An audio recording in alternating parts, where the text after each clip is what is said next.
Here we go. A Simple Favor is a film that can hardly mask the conceit of it being a film and all but gives up by the end sequence where a character gets out of his car, says to the camera, silent but deadly. He essentially makes a fart joke about his Prius, but he doesn't name the Prius. And then there's also nobody who he's looking at.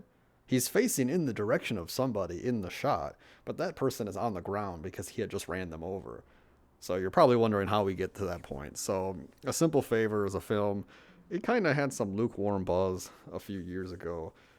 It has Anna Kendrick and Blake Lively. I've never actually seen Anna Kendrick in a film, and this one was not indicative of any kind of acting performance other than the incest sex scenes. So I think what I'm going to say right away, and I don't mean to sound sexist, but the film is for women. It seems to be shot in a way to emphasize female pleasure, kind of how, 99% of all films are shot in a way for, the male gaze or the male pleasure. It's what the male wants to look at, and that's what the film is going to show usually. And very rarely is going to shoot something in a way or direct something in a way that will make what is being visually conveyed pleasurable for the female audience. So, even though that seemed to be the case in the film, it was enjoyable. If you're bored and you have nothing better to do, I guess it's worth a watch. But it's pretty much on par with anything that you would catch on TV. It doesn't waste any time in the beginning. The dialogue that is used is Kurt Vonnegut to a T. You either establish a character, move the plot forward, or fuck off, or it should be interesting. And nothing anybody ever says in the movie is really interesting, but it moves the plot forward or develops the characters, but almost to the detriment. The problem is that when you have really good script economy, as Lamos would say, you have a kind of unbelievability in what's being stated that everything matters, because when you're making a film, you need to try to deceive the audience that what they're seeing is real. I mean, obviously what we're seeing isn't real, but you need to be able to mask that part of your brain in such a way to give in to the film's conceit of its story. Because if we don't believe in the story, we're just wasting our fucking time. And this film just does that really badly right away, which is kind of sad because it does some things really well. So something it does well is that throughout the thing, Anna Kendrick runs a mommy vlog, or whatever. And she uses this to teach people how to bake cookies. But in terms of the plot, we use this as a kind of narrative recap on the story to make sure that the audience is still following the plot. Because I assume the writer thought the audience was stupid and needed to be held very closely with the film. Otherwise, they would get totally lost. But the film was not. It could have got more complicated, but the premise is too stupid to really dive into too much. Essentially, Anna Kendrick is really by the book, duteous, over volunteering mommy. Her husband is dead. Spoilers, her husband is like stock, generic, alcoholic, jealous man who we see for one scene, who took Anna Kendrick's brother on a suicide drive, a la Will Loam? Fuck, who's the guy from Death of a Salesman? That basically he gets jealous of Anna Kendrick's brother because he thinks that Anna Kendrick's their son is an incest baby between her and her brother, and he's just like, we're gonna go on a car ride, get in. And then the brother's like, yeah, we're just gonna go on a car ride, let's go. And then they just get in the car ride and he just slams into a wall and kills him. So it's fucking insane. Just this is my tragic backstory. My dad died and I fucked my brother and I had an incest baby, and then my drunko husband fucking killed my brother and himself in car suicide in a hot as shit Mustang. Like, that's Anna Kendrick's backstory of why she's single. Blake Lively's backstory is even more ridiculous. She had a dumb mom. They had some, their dad was controlling. They went out to a beach party and the dad came and pulled them away. So then the girls burned down the dad's house of their like multi-estate mansion, and the dad died. And then the girls ran away, but one of the girls became a drug addicted person, and then that the drug addicted girl, who we only see shortly in the film, she tries to extort slash blackmail the Blake Lively who is in the film at the beginning into giving her $1 million, or the drug addicted sister says that she's gonna reveal all of her, dark secrets about burning down their dad. Now, that was when they were 16, and presumably Blake Lively is like 30-ish at this point. So you would imagine that there's some kind of statute of limitations, or there's some kind of, like, this is just not a credible threat.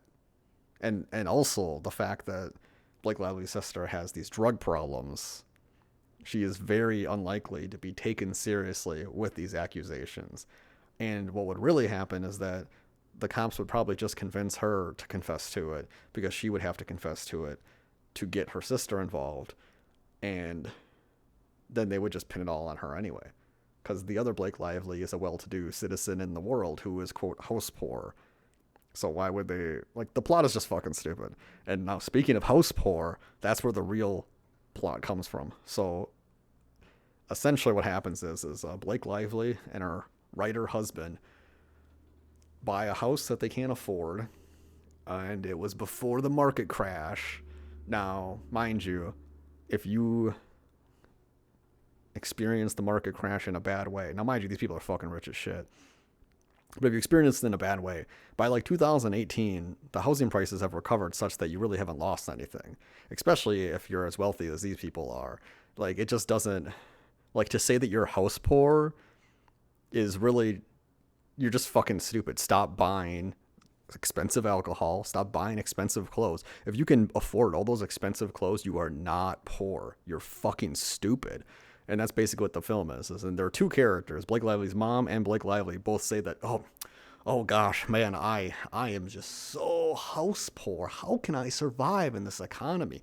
I have a well-paying, well-to-do, important job that I basically get to do whatever I want. My husband works as a professor, but we just can't. We're just house poor. It's so tragic. And I don't know if the film expects me to take their problem seriously, but the plot expects me to take that problem seriously, because that's where the fucking plot stems from. That's the catalyst, is that they're house poor, they have some financial problems, and Blake Lively essentially wants to pretend to kill herself so that her husband can get the money, and then she's going to show back up in the picture and take care of her son. But then Anna Kendrick moves in and moves on the husband character, and then Blake Lively gets jealous, and a million fucking plot twists and betrayals later, we get to the end of the film where Blake Lively pulls out a gun and actually shoots her husband and says a bunch of dumb shit after she thinks she has the ultimate keikaku, but then she gets keikaku'd back because Anna Kendrick has like a camera on her shirt. And then this like stoner guy. Now this is the part of the movie that pissed me off the most. The whole movie is like just speeding through the plot. Like, every fucking bit of dialogue is just accelerating the plot like a fucking rocket off the goddamn earth. So fucking fast. But then the cops go to the wrong address because the cops just take Blake Lively's word for it, and they're just like, I don't know, it's so dumb. The cops go to the stoner's house and they're all smoking weed. But then in the next scene, which is presumably like 3 minutes later, the guy who we just saw take a fat bong rip beats the cops to Blake Lively's house, runs her over, gets out of his car, and he says, "Huh, silent but deadly." But he doesn't actually say he's driving a Prius, I don't think. But he makes a silent but deadly fart joke, and he turns around and says that at eye level across the screen. Blake Lively is on the ground, and he says that eye level. Who the fuck is he talking to? Like, why did you have a shot like that? Shot wasn't funny enough to justify taking me out of your shitty movie to have him talk to nobody, or essentially talking to the audience. And when you have a character that is taking you out of the conceit of the film, it has to be so effective or so worth it such that it adds something incredible to the film or a style. There's nothing else in the film that is that style. It doesn't add anything. It's a fucking silent but deadly joke.